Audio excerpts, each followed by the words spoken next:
नमस्कार, स्वागत गर्दैछु तपाईहरुको रामचन्द्र प्रदीप कुमार ज्वेलर्समा।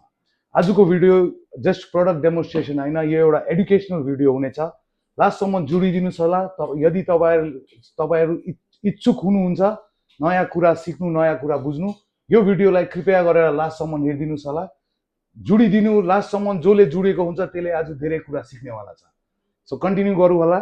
जसरी तपाईहरुले देख्न सक्नुहुनेछ मेरो अगाडि तीनटा आइडेन्टिकल पेन्डेन्ट्स छ। यो तीनटा पेन्डेन्ट एक्ज्याक्टली सेम छ, एकदम आइडेन्टिकल छ, हेर्दाखेरि केही डिफरेन्स छैन।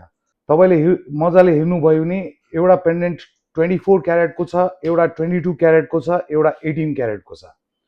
साइज एक्ज्याक्टली सेम छ, डिजाइन एक्ज्याक्टली सेम छ। 18 क्यारेटको अलिकति कलर साइनी बेसी हुन्छ, 22 क्यारेटको अलिक मिडियम हुन्छ, अन्त 24 क्यारेटको येलोइश हुन्छ। 18 क्यारेटको चाहिँ 8.7 ग्राम छ, 22 क्यारेटको 10.32 ग्राम छ, 24 क्यारेटको 12.47 ग्राम। प्राइसको कुरा गर्दा 24 क्यारेटको जुन चाहिँ यो पेन्डेन्ट छ यसको प्राइस 1,65,000 अप्रोक्सिमेटली हो। 22 क्यारेटको पेन्डेन्टको 1,30,000 अप्रोक्सिमेटली हो। 18 क्यारेटको प्राइस 90,000 अप्रोक्सिमेटली हो। तपाईले बुझ्ने पर्ने कुरा, सिक्ने पर्ने कुरा के हो कि तपाईले जब पर्चेस गर्नुहुन्छ कुनै पनि प्रोडक्ट, ज्वेलरी कहीँबाट पनि प्रोडक्ट पर्चेस गर्नुहुन्छ, एउटा चीजको खास ध्यान राख्नुस् होला। तपाईको प्रोडक्ट बीआईएस हलमार्क, एचयूआईडी हलमार्क होस्। यो हामीले कसरी आइडेन्टिफाई गर्ने? तपाईले किन्ने प्रोडक्ट 18 क्यारेट हो कि 22 क्यारेट हो कि 24 क्यारेट हो? फर्स्टली म तपाईलाई बताइन्छु, तपाईले अगर हलमार्क ज्वेलरी किन्नु भयो भने तपाईले इन्डियामा वर्ल्डमा कहीँ पनि जानु भयो भने तपाईले प्युरिटीको बारेमा सुर्ता गर्नु पर्दैन। बीआईएस सर्टिफाइड हुन्छ। अब यसलाई हामीले चेक कसरी गर्ने? क्वेशन यहाँ आउँछ। 18 क्यारेटको पेन्डेन्ट छ, यो 22 को, यो 24 को। हामीले आइडेन्टिफाई कसरी गर्ने त? माइक्रोस्कोप छ। यो प्रोडक्टको पछाडी तपाईले हेर्न सक्नुहुन्छ, यो हलमार्क क्लियरली भिजिबल छ, लेखेको पनि छ 18 क्यारेट 750। त्यसको मुनि एचयूआईडी चाहिँ एकदम इम्पोर्टेन्ट, जुन चाहिँ Z4Z2CS। त्यो एपमा तपाईले कुनै पनि मोबाइलमा, एन्ड्रोइडमा या आइओएसमा डाउनलोड गर्नु सक्नुहुनेछ। डाउनलोड गरिकिन तपाईले यहाँ भेरिफाई एचयूआईडी भन्ने अप्सन हुन्छ। यो भेरिफाई एचयूआईडी अप्सनमा तपाईले यो 6 डिजिटको कोड हाल्नुस् होला। हेर्नुस्, यहाँनिर आइसकेको छ।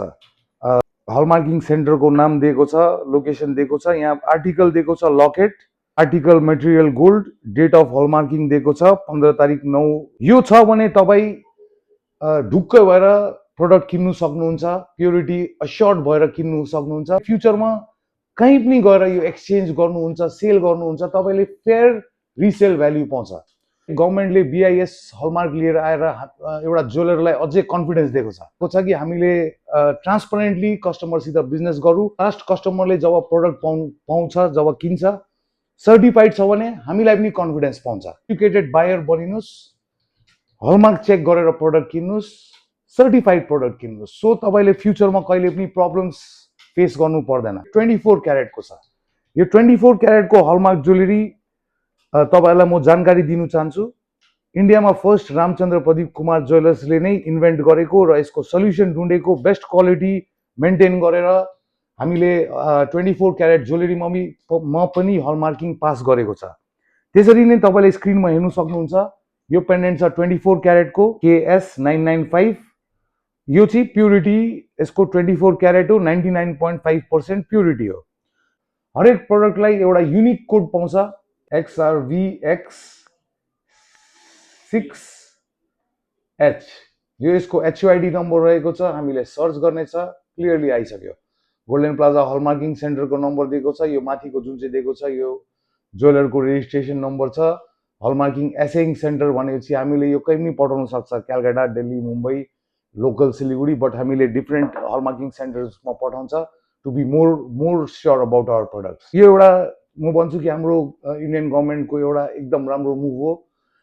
ज्वेलरी इन्डस्ट्रीलाई एउटा बुम पाएको छ यसले। हरेक ज्वेलर जसले बीआईएस हलमार्क बीआईएस सित रेजिस्टर्ड छ, उनीहरूलाई आफ्नो प्रोडक्ट सेल गर्नुमा अझै बेसी कन्फिडेन्स आछ। प्राइभेट फर्मले यसलाई अपरेट गर्दैन। गभर्नमेन्टको रेजिस्टर्ड जुन चाहिँ हलमार्किङ सेन्टर हुन्छ, हामीले त्यहीँनिर पठाउनु पर्छ हलमार्किङ गराउनु। अदर वर्ड्समा भन्दा क्वालिटी चेक गराउनु। सो यसरी तपाईहरु अझै जागरुक हुनुस्। जागो ग्राहक जागो। जे तपाईले किन्दैछ बुझेर सम्झेर किन्नुस्। अगर हलमार्क छ भने तपाईले तपाईको प्रोडक्ट वर्ल्डमा कहीँ पनि लगेर कन्फिडेन्टको साथमा प्युरिटी अस्योर्ड भएर रिसेल गर्न सक्नुहुनेछ। यसको मतलब यो होइन कि कुनै प्रोडक्ट तपाईले कोही ज्वेलरबाट नन हलमार्क किन्दैछ भने त्यसमा केही कमी छैन। सब ज्वेलरले बेस्ट ज्वेलरी दिएको हुन्छ। नन हलमार्क ज्वेलरीमा एउटा प्रब्लम आउँछ, जुन ज्वेलरबाट तपाईले किनेको छ त्यही ज्वेलरकोमा गएर रिसेल भ्याल्यू गर्दा तपाईले फेयर भ्याल्यू पाउँछ। वेराज हलमार्क ज्वेलरी किन्नु भयो भने तपाईले कुनै पनि ज्वेलरकोमा गयो भने फेयर भ्याल्यू पाउनुहुनेछ। तपाईले एप हेर्नुभयो बीआईएस केयर एप, यो ओन्ली गोल्ड ज्वेलरीको लागि होइन, तपाईहरु इलेक्ट्रोनिक्सको, तपाईहरुको स्टिल प्रोडक्ट्स, तपाईहरुको डे टु डे युजमा हुने प्रोडक्टहरु सबै तपाईले यो एपमा भेरिफाई गरेर किन्न सक्नुहुनेछ। ओके, जागो ग्राहक जागो, हेर्दै गर्नुस्। यस्तो भिडियोहरु अझै हेर्नु लागि म तपाईहरुको लागि लिएर आउँदै गर्छु। धन्यवाद।